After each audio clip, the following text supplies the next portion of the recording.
In Harris County, Texas, the last words that a would-be home invader heard were, "Please don't hurt the girls." That would have been the right time to leave.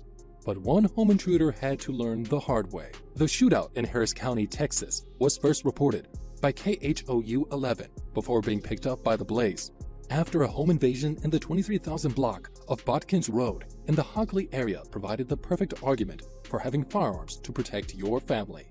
It all began when an unnamed grandmother, cooking breakfast in her kitchen in the early morning hours, was greeted by three armed masked men who broke into the home in the kitchen with her three young granddaughters.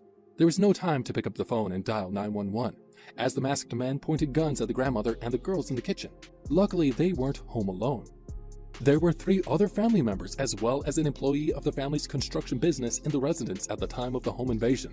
All 8 of them would be saved, thanks to one of the family members who decided to arm himself. The woman's adult son was in his bedroom when he heard the commotion. He woke up and grabbed his gun, readying himself to confront the suspects. When he heard the phrase, "Please don't hurt the girls," that's when he took action, deputies said. According to KHOU, he wasted no time protecting his family as he shot at the intruders.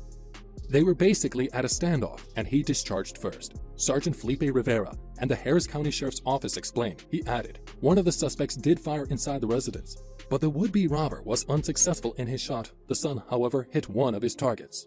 When authorities arrived, 2 suspects had fled the residence in a car that was reportedly seen speeding off out of the neighborhood. But the third suspect didn't fare so well. He was dead at the scene, shot to death by the woman's son. Neighbors who were afraid to show their faces on TV said they heard the voices speaking Spanish in the home and the exchange of gunfire.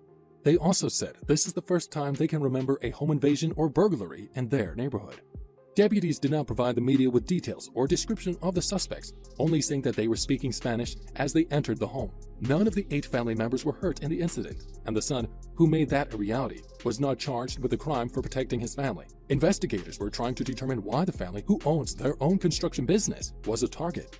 They say when seconds count, the police are only minutes away, and it's true.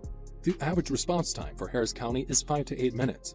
According to the Women's Self-Defense Institute, Nashville, Tennessee actually came in at the worst spot with a 12 minutes response time. A lot can happen in 5 minutes, let alone 12, when you are facing an armed criminal who is intent on doing harm.